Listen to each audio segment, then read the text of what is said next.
Don't even accuse yourself of sin anymore. Ah, that's subtle. Don't do it.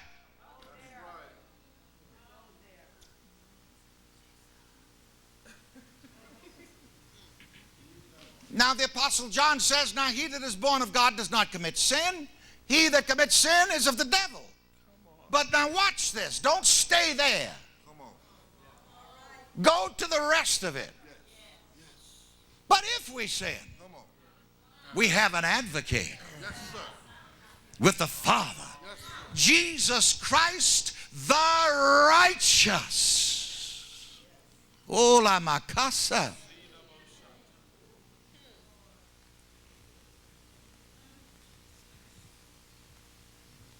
So even if you do fall, if I was at my church in New York, I'd say jump the hell up in a hurry.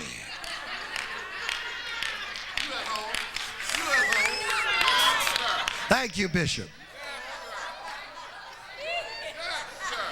Don't lay in the mud and persecute Jesus. Some of you are so hard on yourself, so unforgiving. That's what the problem is with some of you. You haven't learned to forgive yourself. You're praying, asking God to forgive you. Well, I've got some news for you, and it is the gospel. God never did have anything against you.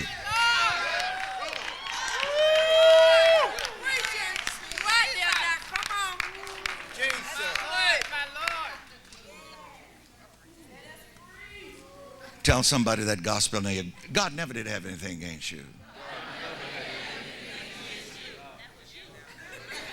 You're going around thinking about your sin. God ain't studying your sin.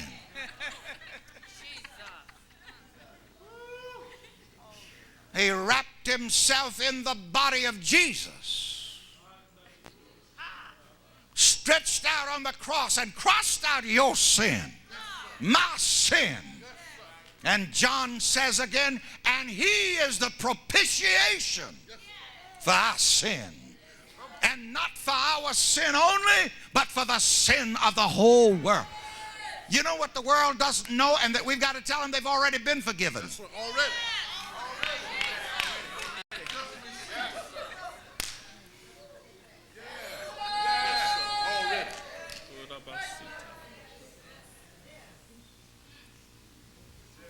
And let me blow your mind on this, you see. You were forgiven before you even got here and messed up. That's right. That's right. All right. So I've got something better to even tell you. You see, God doesn't hold anything against you because God knows how he made you. He knows the truth about you. Now you got to learn that truth and be free. Uh-oh. And you go around here just beating yourself, flagellating yourself. Oh, I'm no good. Well, I have read a few people already. Yes.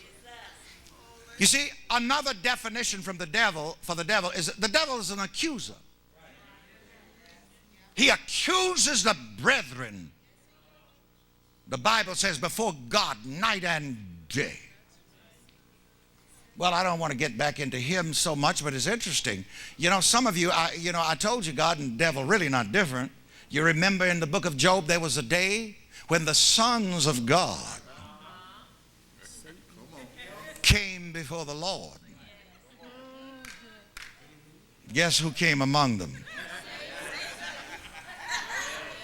Why? How did he get in? He's a son. He's a son. He's a son. Creation. Come on. Come on. Got a right to do that. And notice that the first one that God spoke to was him. Satan, what the heaven are you doing here?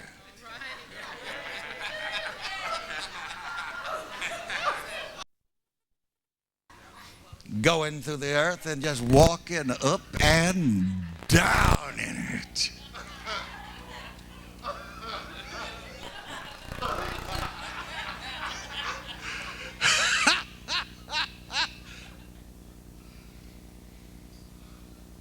Trying to see who I can get to doubt who they are. I'm going to have to cut this and give the service back to the bishop, but I've got to finish this. You remember the temptation in the wilderness? When Satan, or the devil, the tempter, approached Jesus, the first thing that he tried to do was to introduce self-doubt. See, the devil again is what? Self-doubt. Uh-oh, some more you need to stand up now. You ain't fooling me. Let me hear you say the devil is self-doubt. The devil is self-doubt.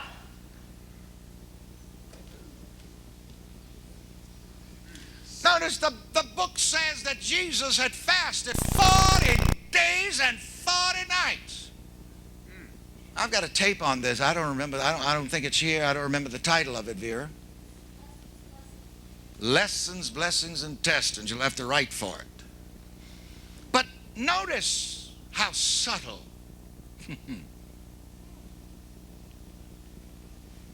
The first thing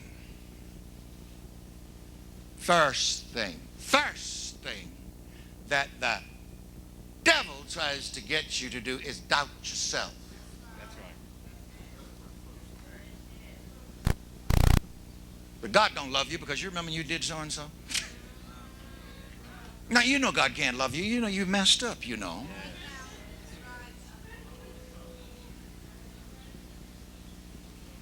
And you know you don't deserve nothing from God, you know, because you know what you did. You ain't no good. What did the tempter came to Jesus? Listen at this approach, and I got to hurry and cut it. Listen. You see, here again, you need to know this is why the ears of the mind has to be disciplined, so you'll know who the heaven is talking to you. And yes, it would be correct if I say you have to know if hell is talking to you or heaven. That's right. That's right. That's right. Now, the Father's voice, Jesus had fasted 40 days, 40 nights. The Father had spoken to him from heaven and identified him and said, "You are my beloved Son, in whom I'm well pleased." I got news for you. Regardless of what you've been thinking about yourself, all those lies and those accusations, God points at you every day, all the time, that, hey, you. No, don't tell me you messed up. Like in the parable of the prodigal son, the mystic gives us an interesting insight and has the prodigal son to say, I'll say to my father, Father, I am not worthy. See it, catch it. He says, I'll go, but I'll say, I am not worthy. Now this is why you have to know how to rightly divide the word of truth. But I want you to notice one thing. The Father never acknowledged that, never heard it. No. So why are you always listening to that thing that accuses you and accuses you? Ain't nobody ever messed up worse than that guy. He had gone all the way to the pig pen and ate slop, eating with the pigs. I remember back in the 60s when I used to preach that down in the woods over on those islands around Beaufort. And I remember when I preached that titled Eating with the Pigs. Of course, in those days, you know, I was something else. When I finished a sermon, I was up on top of the communion table and everybody else was passed out on the floor. Now, they hadn't even touched them either. Baptists, Methodists, Presbyterians, Holy Rollers, and everybody else. But anyway, the Father never heard that negative self-identity. Oh, and aren't you glad the Father doesn't hear it? So why don't you stop hearing it? And this boy had messed up the Father's money. And you know the Father will kill you over money. But why didn't he? He was his son. See, now that Ananias and Sapphira, they had stepped out of sonship. That's why they died, lied and died. I killed them. Well, can't say that in church. Anyway, now watch the subtlety. And you're being healed right now all over this place. And everybody that ought to be standing ain't standing. I know you don't sit there like that. You know, dealing with the accuser all the time. Now watch. 40 days fasting. You know, after you fast and pray 40 days, the last person you figure to show up would be the devil. But I got news for you, see, and you don't accuse yourself of that. Because it's really your own negatives that you're meeting. And you've got to meet them and deal with them. And that's what Jesus did. So here comes this self-accusation. That's what the devil is. Let me hear you say that the devil is self-accusation. Now notice his approach. If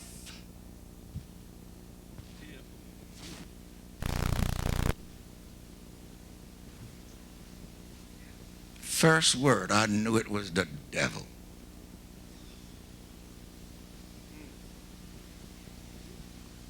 If. Back at the church in New York, Reverend Ike says, don't ever if with the devil. That's right. You get ifed up every time.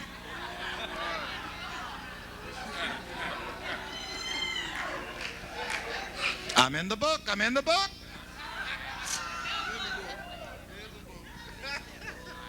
I mean, he said, don't never if with the devil. That's the problem with some of you. The reason you're so accused and feel undeserving. Now here he comes. If you be the Son of God, turn these stones to bread. You know, theologians don't understand. They say, well, you know, Jesus could have done that if he wanted. He could have turned all the rocks in the desert to. That isn't the point. The point is he would have been accommodating the devil.